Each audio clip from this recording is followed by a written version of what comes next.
बड़ी मीटिंग होने वाली है यूएनएससी की। आज रात 12:30 बजे यूनाइटेड नेशंस सिक्योरिटी काउंसिल की एक आपात बैठक होने वाली है। ईरान के आग्रह पर यूएनएससी की यह बैठक बुलाई गई है। रात 12:30 बजे यूएनएससी की एक इमरजेंसी मीटिंग होने वाली है। ईरान के आग्रह पर यह मीटिंग बुलाई गई है।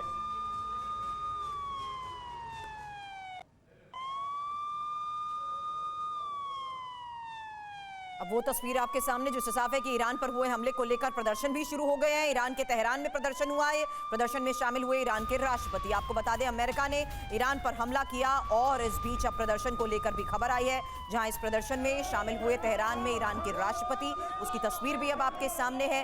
लगातार हो रहे इस प्रदर्शन की भी तस्वीरें सामने आ चुकी हैं, क्योंकि ईरान को जिस तरीके से न्यूक्लियर साइट्स पर हमला करते हुए अमेरिका ने टारगेट किया है, उसी के खिलाफ तेहरान में प्रदर्शन हुआ और इस बीच ये तस्वीरें सामने आई।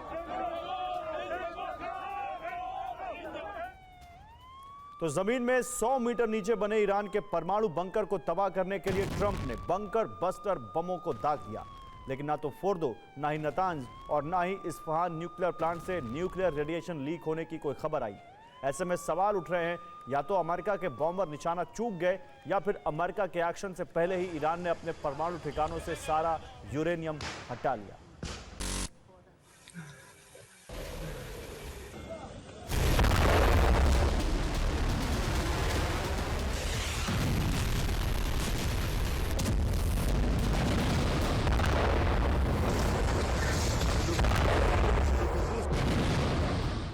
ऑपरेशन मिडनाइट हैमर के तहत अमेरिका के B-2 बॉम्बर ने 14 GBU-57 बंकर बस्टर बमों से हमला किया और जमीन में 90 मीटर नीचे बने ईरान के फोर्दो न्यूक्लियर एनरिचमेंट प्लांट को तबाह कर दिया।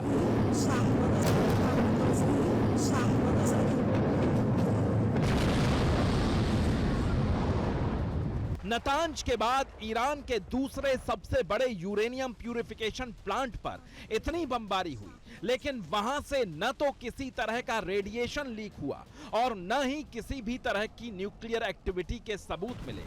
अब ट्रंप के सटीक हमले और फोर्दो में बड़ी मात्रा में यूरेनियम स्टोर होने के दावों पर ही सवाल खड़ा हो रहा है।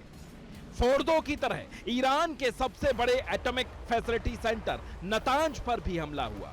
अमेरिका की टॉम हॉक मिसाइलें बरसी, जिस नतांज न्यूक्लियर सेंटर पर 9 परमाणु बम लायक यूरेनियम मौजूद होने का दावा किया जा रहा था, जहां यूरेनियम 235 को संवर्धित करने के लिए एडवांस सेंट्रीफ्यूज लगे थे, वहां भी इतनी भीषण बमबारी के बाद हवा में किसी भी तरह का रेडिएशन रिकॉर्ड नहीं हुआ है।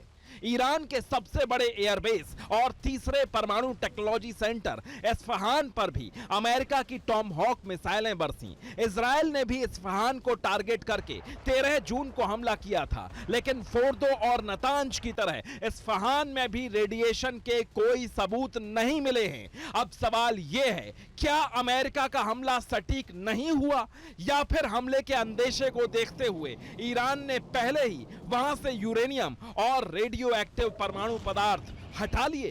Bureau report, TV9 Bharatvarsh. लेकिन बड़ा सवाल यही है कि ये कैसे मुमकिन हो सकता है? क्या अमेरिकी हमले से पहले ही ईरान पूरी तरीके से तैयार था? ये एक बड़ा सवाल है, क्योंकि ईरान को पता था कि अमेरिका उस पर हमला करने जा रहा है और मिसौरी बेस से 6 बॉम्बर के उड़ान की खबर पब्लिक डोमेन में आ गई थी। इसमें एक और इंपॉर्टेंट बात, हमले के लिए बॉम्बर्स डियागो गार्सिया पहुंचे तो उन्हें ट्रैक किया जा रहा था, और डियागो गार्सिया की दूरी भी जरा आप देख लीजिए, 4000 किलोमीटर की, जिस तरीके से आपको दिखा रहे हैं। रूस का इंटेलिजेंस लगातार ईरान को अपडेट कर रहा था। ये एक और सबसे बड़ी बात है। और अमेरिकी हमले से पहले ईरान ने ज्यादातर न्यूक्लियर एसेट सुरक्षित स्थान पर ट्रांसफर कर लिए। गौरव, ये एक बड़ा सवाल है कि ये कैसे पॉसिबल हो सकता है, क्योंकि अमेरिकी हमले से पहले खमेनेई ने अपने उत्तराधिकारी का भी ऐलान कर दिया, क्योंकि ये साफ है कि खमेनेई सीधे तौर पर टारगेट पर थे। लेकिन गौरव, ये एक सबसे बड़ी बात कि अगर आप दावा करते हैं कि न्यूक्लियर साइट को नष्ट करने में आप कामयाब रह गए, तो रेडिएशन का खतरा कैसे नहीं? और दूसरी बात, क्या वाकई न्यूक्लियर एसेट्स वक्त से पहले हटाने में कामयाब रहे? नहीं, सवाल तो ये भी है कमांडर विक्रमजीत सिंह की, जिन बंकर बस्टर बमों को कहा जा रहा था कि वही एक हथियार है जो नीचे जाके फोर्डो न्यूक्लियर प्लांट को तबाह कर सकते हैं, वो 12 के 12 दागे अमेरिका कह रहा है। उसके बावजूद अगर फोर्डो में कोई ऐसा खास नुकसान ईरान को नहीं हुआ है, तो उसको हम कैसे देखें? क्या ईरान को पहले से इस अटैक के बारे में पता था, या ईरान ने एंटीसिपेटरी वहां से अपना यूरेनियम इनरिचमेंट, जो इनरिच्ड यूरेनियम था, वो वहां से हटा लिया? कैसे देखें? गौरव जी, देखिए, ये बातचीत का मेरे ख्याल 4 दौर हो चुके थे। हाँ। अमेरिका और ईरान के बीच में बातचीत हो रही थी, 5वें दौर की मेरे ख्याल डेट आने वाली थी कि इजराइल ने अटैक कर दिया, ये जो पिछले हफ्ते जो अटैक हुआ है। तो डेफिनेटली कुछ ना कुछ डिफेंसिव मैकेनिज्म, जो उनका इमरजेंसी रिस्पांस मैकेनिज्म या प्रिपरेशन ईरान ने जरूर प्रारंभ कर दिया होगा, ये जानते हुए कि इनका क्या इरादा है। दूसरा, जैसे कि चीन और रूस अभी सामने खड़े हैं ईरान के साथ, तो उनका भी जो भी वो सपोर्ट प्रोवाइड कर सकते हैं बैकएंड से वो लोग कर ही रहे हैं। वो खुल के सामने नहीं आए, लेकिन बैकएंड से सपोर्ट वो कर ही रहे हैं। तो इंटेलिजेंस भी उनको कहीं मिली होगी। और जैसे मैंने बताया कि कोई ना कोई ये जब भी साइटिंग होती है, आप रखते हैं, वेपन्स रखते हैं, स्टोर करते हैं, तो उसके लिए हमेशा एक इमरजेंसी रिस्पांस आपको मिलता है। हालांकि यूएस सर, लेकिन सिन्हा सर प्लीज ऐड करिए, क्या ये वाकई पॉसिबल है कि आप अपनी न्यूक्लियर साइट्स को, ठीक है आपने इतने वक्त में टाइम बाय करते हुए ये कोशिश की, टाइम बाय करते हुए ईरान ने ये कोशिश की, ये जानते हुए कि अमेरिका कभी भी हमला कर सकता है, लेकिन न्यूक्लियर साइट से न्यूक्लियर एसेट्स को हटाना क्या वाकई इतना आसान भी है? मैं बहुत सिंपल टर्म्स में क्लैरिफाई करने जा रहा हूँ। रेडिएशन तब होता है जब कंपोजिट स्ट्रक्चर हो वॉरहेड का और जो बाकी जो प्लेटफॉर्म है उसका, यदि नॉर्मली इसको अलग अलग रखा जाता है तो रेडिएशन लीक नहीं स्पॉट किया गया, इसका मतलब ये नहीं है कि स्ट्राइक सक्सेसफुल नहीं हुआ है। अच्छा। दूसरा चीज़ है कंटेमिनेशन। यदि कंटेमिनेशन आप उस एरिया में डेफिनेटली हुआ है और कंटेमिनेशन रेडिएशन से ज़्यादा खतरनाक है, और यदि कंटेमिनेशन हुआ है, जो कि हुआ है पक्का, और इसीलिए मिस्टर ट्रम्प कह रहे हैं कि उसका पूरा न्यूक्लियर सेट खत्म है पूरी तरह से, तो ये सचमुच में खत्म है। और वहाँ न्यूक्लियर रेडिएशन नहीं होने के बावजूद मैं कह रहा हूँ कंटेमिनेशन हुआ है, which is more dangerous than radiation. क्योंकि यदि यूरेनियम पे इम्पैक्ट हुआ है, वो क्लस्टर बॉम्ब्स का या जो अपने बॉम्ब जो 12 क्वांटिटी मारा गया है, तो कंटेमिनेशन तो डेफिनेटली हुआ है, 100% श्योर।